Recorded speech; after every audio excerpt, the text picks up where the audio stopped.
Agora, teve um outro episódio também que acho que, assim, acredito eu que tenha também sido muito significativo pro BOPE, que trouxe mudanças também no BOPE, foi o ônibus 174. 174. De uma forma geral, o 174, ele acabou sendo um divisor de águas na questão da negociação de conflitos. A unidade já possuía uma conduta técnica das grandes unidades de polícia no mundo. E as duas escolas, as principais escolas, a norte-americana e israelense. E negociador de conflito não é aquele piruador que vai, eu acho que é isso, é o advogado, é o padre. Não, isso é uma ciência que você estuda comportamento do delinquente, você é assessorado por uma equipe de psicólogos que está o tempo todo avaliando o comportamento, se está... Porque você vai utilizar na negociação... Na negociação real, você vai buscar o incitamento à rendição. Então, você vai utilizar determinadas condutas onde você esteja criando uma confiança, você não pode blefar, criando uma confiança, você vai buscar esse resultado final.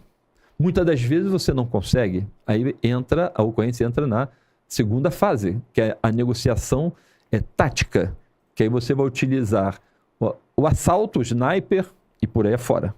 Aí nessa hora não tem mais o que discutir. Quando você já está tendo praticamente a vida dos reféns em risco. Então, já que eles vão morrer, que nós estamos percebendo através de diversas formas de você aferir, inclusive com assessoramento dos psicólogos, então eu vou tentar romper o obstáculo. Olha como é que é difícil. Você tem que romper o obstáculo, porque muitas das vezes o cara está dentro de uma casa, você tem que romper o obstáculo, você tem que se surpreender, neutralizar e evitar que haja, esse é desejado, a morte do refém. Muitas das vezes o ferimento é até a menor preocupação. Porque para você Nessa época o senhor era comandante do BOPE já? Não, essa época eu era subcomandante. Eu não era o negociador, mas num determinado momento nós verificamos, isso acontece, que o negociador ele não está surtindo o efeito que se deseja, o comandante da operação, ou por alguma razão não houve a empatia entre o negociador e o tomador de reféns. Aí você precisa gradativamente tirar um e gradativamente introduzir outro. Isso não sai um para entrar outro. Você aproxima uma pessoa para que ela comece a ser ali mais familiar, que o tomador de reféns comece a perceber que é um assessor qualquer, e você gradativamente vai tirando o outro, e assim você faz a substituição, que a todo instante tem que estar sendo avaliada pelo comandante da operação. E eu não era, mas eu estava vendo que a nossa, por mais que houvesse indícios de êxito, num determinado momento eu falei para o comandante, olha, ele não vai se entregar. Ele vai tentar fuga e possivelmente ele vai levar alguém com ele. E aquela 174, nós fizemos toda a negociação conforme essas duas escolas prevêem, e a nossa unidade, como as outras unidades similares, elas têm um conceito excelente se elas têm pelo menos, nesse tipo de ocorrência, 60% dessas ocorrências, em 60%, elas conseguem evitar a morte do refém.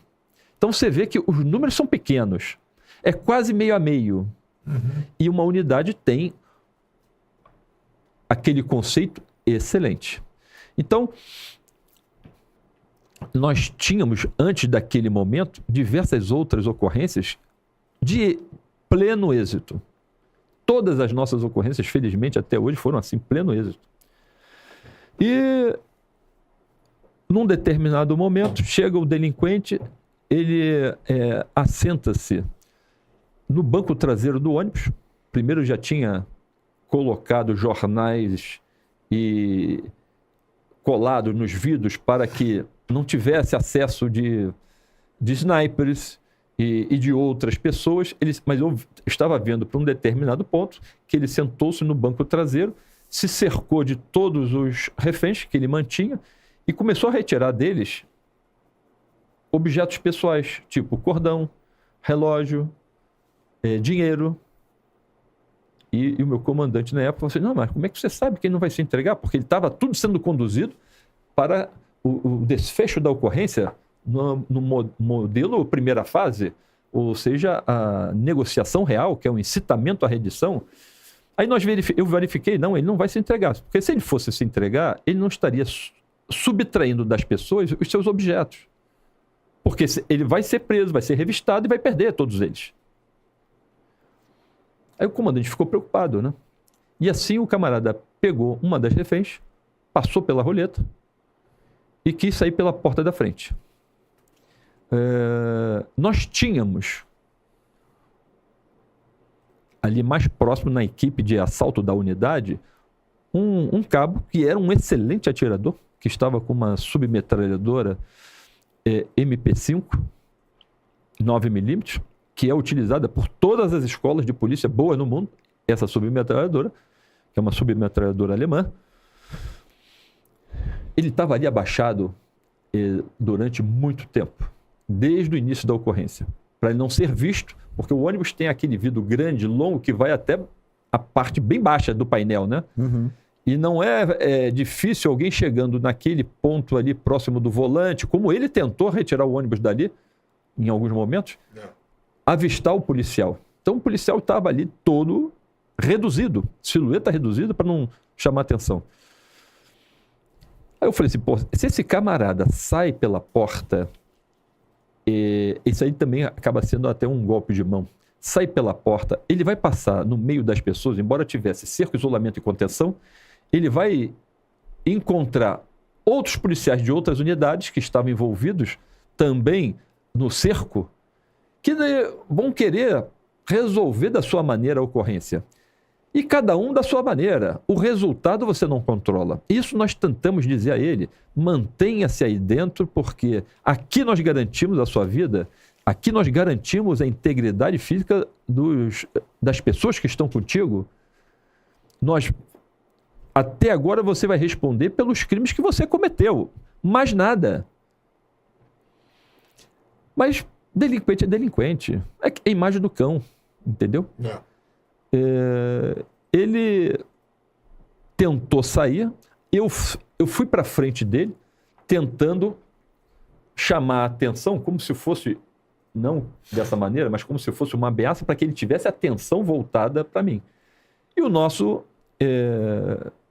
atirador pudesse ter condições de fazer o tiro. E tinha. Ele estava sozinho, a refém na frente dele. O nosso atirador, ele poderia ter feito o tiro da posição, mais ou menos assim, uns 15 metros, uma coisa simples, fácil, mas ele levantou para poder chegar bem próximo. E foi aquela hora que o camarada, como eu falei e relatei anteriormente nos Irmãos Necrófilo, acha que tem alguém atrás dele. Ele olhou para trás. Quando ele olhou para trás, ele viu o policial se aproximando.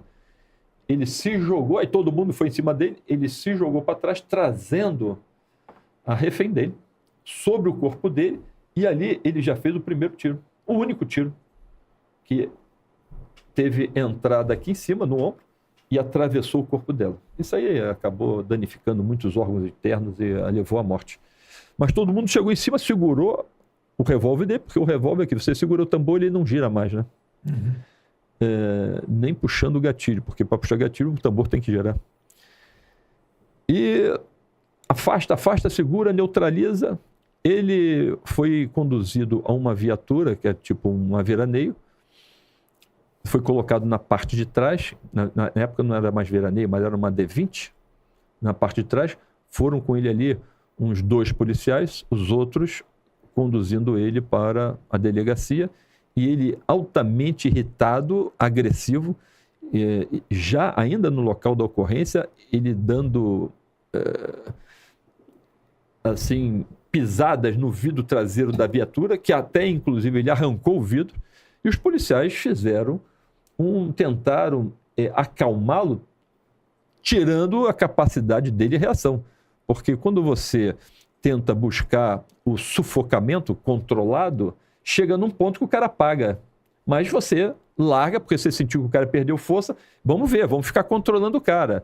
E você fica controlando, isso aí é perfeitamente possível e adequado para essas situações, porque você não vai tentar neutralizar um animal com essa ira, apontando arma para ele num espaço reduzido. Não tem outra forma, tem que ser na mão.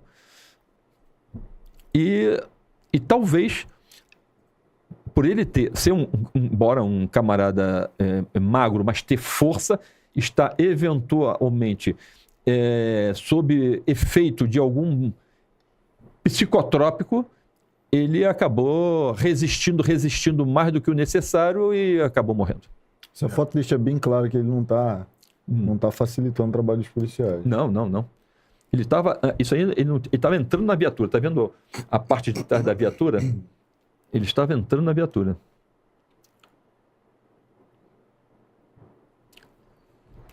Então foi isso. Mas Mas você acha que houve interferência política nesse... Não, houve algumas interferências, ocorreram algumas interferências realmente. O comandante da operação não pode aceitar isso daí, porque teoricamente ele segue uma conduta. Do tipo, atira logo, não pode ser assim.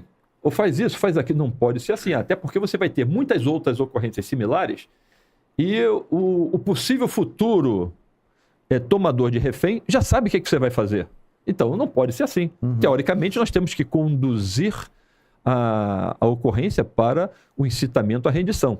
E se observar, como teve fotografia ali no ato da prisão dele, antes de entrar na viatura, é porque o cerco não foi tão bem feito. Uhum. Eram outras unidades, porque na época, a orientação é o seguinte, o BOP vai fazer a atuação na ação no objetivo. A unidade da área faz o cerco, isolamento e contenção, entendeu? E não ocorreu de forma satisfatória. A unidade da área, ou muitas das vezes, se ela não tiver efetivo, vai recorrer ao batalhão de choque, como nesse caso tinha batalhão de choque também. Uhum. E não foi assim bem feito a ponto de nós termos isso daí. Bem, a conduta operacional, ela foi seguida para a negociação de conflito aos moldes das grandes unidades de polícia. Não precisava mudar nada. Os técnicos, porque a gente mantém contatos até hoje com outras escolas, a conduta é essa e isso foi perseguido o tempo todo, ou pela equipe tal, ou pelos negociadores, seja lá o que for. Mas, quando o governador, garotinho nessa época, ele declarou um erro, aí para todo mundo é erro. Se o governador falou que foi um erro, foi um erro. Aí muda tudo. Mudar o quê? Aí muda a unidade de lugar. Foi interessante, porque nós saímos de onde nós estávamos, até então no batalhão de choque, e passamos a ter uma unidade própria e começamos a ter uma vida independente muito melhor do que nós tínhamos até então.